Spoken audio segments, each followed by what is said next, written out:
Well, hey everybody, Eagle Run 2-3 here. Oh my goodness, super jazzed to be able to show you that our 8.6 blackout barrel is here. We're going to talk about that more here in just a second, and where we're at in our 8.6 blackout journey. This is a journey, officially a journey. Well, let's start out by taking a look at the barrel here.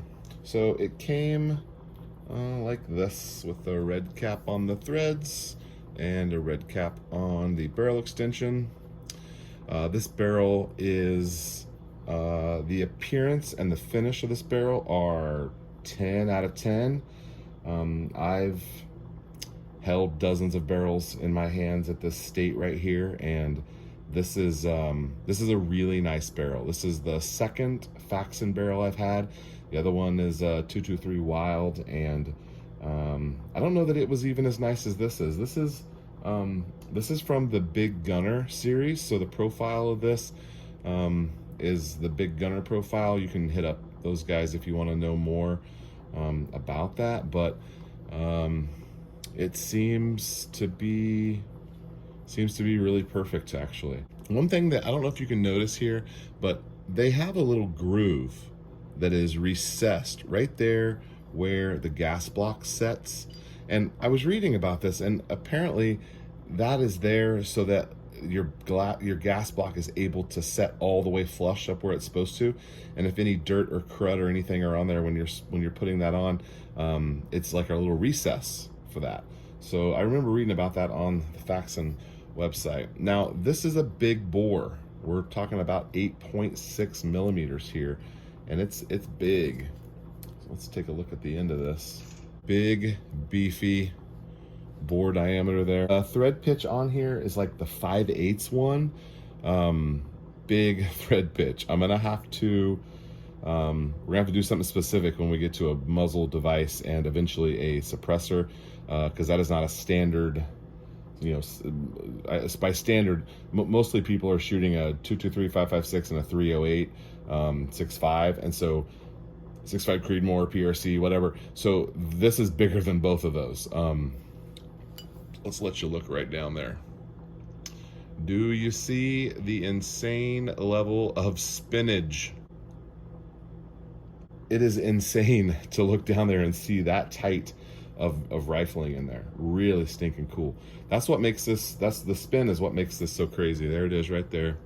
8.6 blackout, 1 and 3 twist. Man.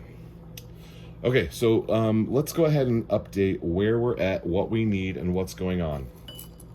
I had every intention of pulling a trigger on this gun by today. That was my plan, and obviously you can see that we are nowhere near pulling a trigger, but we have some things and we still need some things. Let's start with our upper. We have an Aero Precision upper. This is just the normal profile, nothing fancy.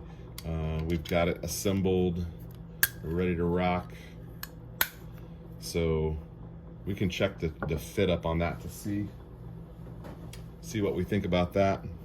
Here's that it's going to mate nicely. Nicely, is that the right word? Maybe not so nicely. We got some pretty good gap there. You see that gap? I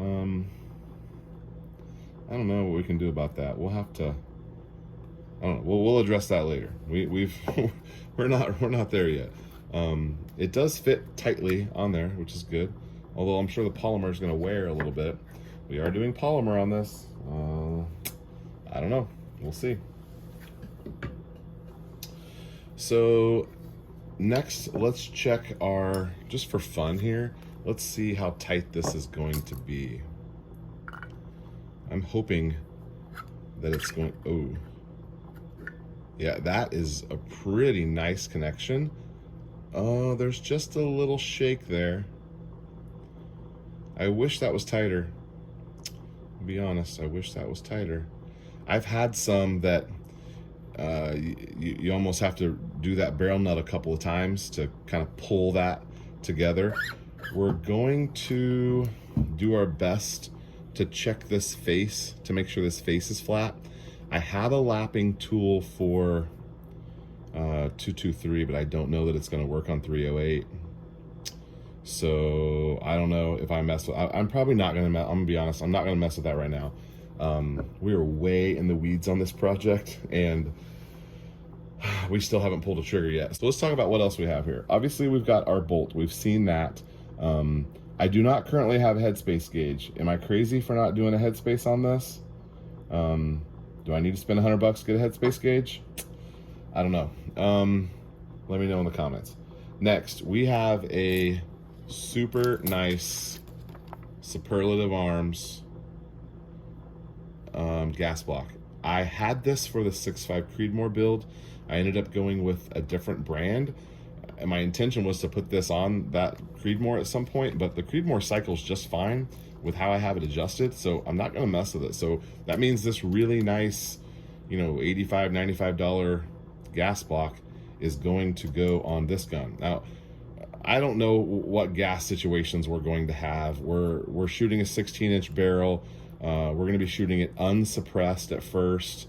But this guy is so nice because you're gonna be able to stick that and then it actually clicks. You're probably not gonna be able to hear it, but it has a tactile click, which is great. You can actually feel. On my other one, it just kind of wiggles, you know, and you're like, did I do enough? This you can actually go. I'm gonna go 2 clicks up or 2 clicks down. That's cool. Okay, next, I really wanted to run this Handguard, and this Handguard I got in initially probably 2 years ago for the 6.5 Creedmoor, and I was going to do the black Handguard. You have to go back on the video if you're not familiar with my AR-10 and 6.5 Creedmoor. This thing is so light. I mean, there's nothing. All the material has been removed. It doesn't even have a full rail.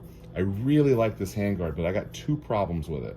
Number 1, I don't know the manufacturer of this.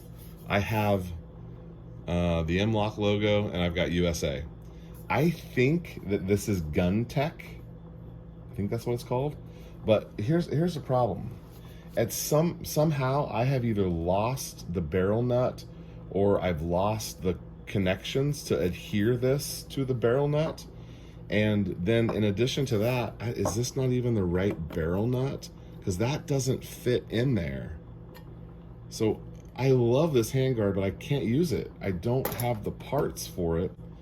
This has to be the right barrel nut. Well, I don't have an extra AR-10 barrel nut. So I don't know what I'm gonna do about that. I don't want to spend any more money on this project. By the way, make sure you're subscribed because the cost of this build will be totaled up and detailed for everyone who wants to know what it costs to get one of these, and let you decide if you want to buy one that's already made or you want to just make fun of us for spending this much money on a gun. Okay, the next part of this. So as I said, I have the gas block, but the gas tube, this is a carbine length gas tube. It's pretty short. I thought a carbine length gas tube. I've got 5 or 6 gas tubes over here, and the way it was setting in the package, I just knew it was carbine length because I have another gun that's that length, and I ended up swapping something on it, and I got a new tube, and I knew I had one for this. Either I've lost it or it was a mid-length the whole time. So unknown about that. So I don't have a gas tube. I need to buy a gas tube. Apparently I'm gonna have to buy a whole new Handguard. I would love, man. If you can identify this, holler at me, because maybe I can go back to the manufacturer and get the hardware for this, because this is a beautifully lightweight barrel Handguard. All right, so just for fun, I can't show you how to do this because YouTube. So just for fun, I'm gonna put this together. We'll be right back. I'm not able to get all of this on screen, and we don't have a barrel nut on there, but we don't have the greatest height situation there. That's a concern. Does that mean I'm gonna have to get an arrow Handguard? So the thing about 308 that just absolutely sucks is that there is no mil spec for 308. it is just freaking wild, wild west. And there is a ton of things like this. Also, I don't love this. That doesn't match up well. So this is a 15-inch handguard on a 16-inch gun. I think on a 16-inch barrel. I think that's a problem as well.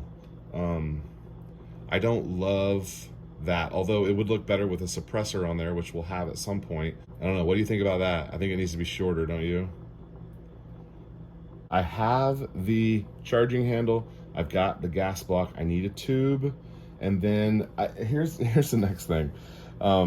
This is not going how I intended for this to go. Here's the next thing. I think I'm going to use the lower off of my 6.5 Creedmoor. Until we get this thing situated, I don't have a buffer tube or a buffer weight or a buttstock. I was intending to get those at the gun store. Nobody has them. I'm running into so many roadblocks here. Just tracking this down, I could have ordered one and it would have taken a week to come in.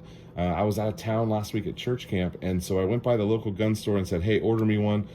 Well, either they didn't order it or it didn't come in, and it's going to be here like in a day or two. I went ahead and went to another gun store that was like an hour drive away to buy this thing. I'm still going to buy the other one because, I mean, I'll use it for something eventually. But so I'm going to have two of these.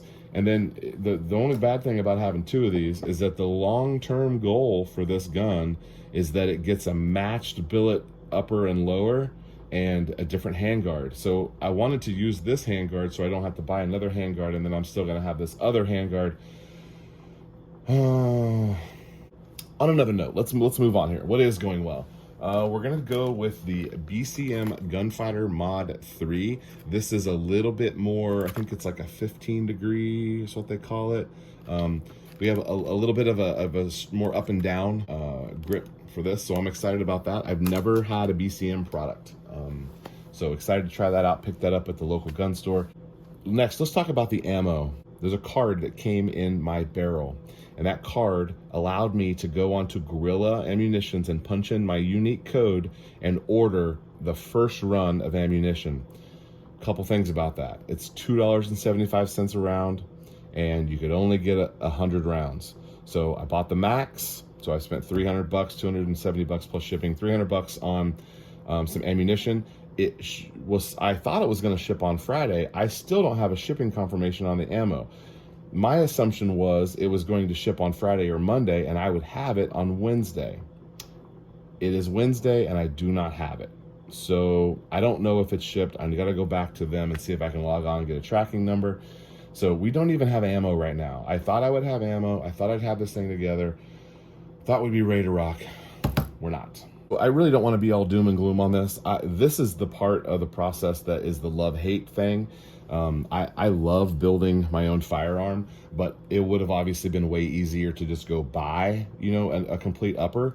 And that's why that exists, and that's why this exists, so that we can, all have our own journey to get to where the bullet goes through the target on our own, in your own way. I don't want to be I don't want this to be negative. I'm just struggling with this process, and I'm pouring money into this, and we don't have anything that can shoot. So we're gonna have to round some corners here. I hope that the reward is worth it. I think it will be, because this is going to be a really special caliber. There's the story about the barrel. It's a beautiful barrel. We've got everything. We've got most of everything we need. We're very close here, guys.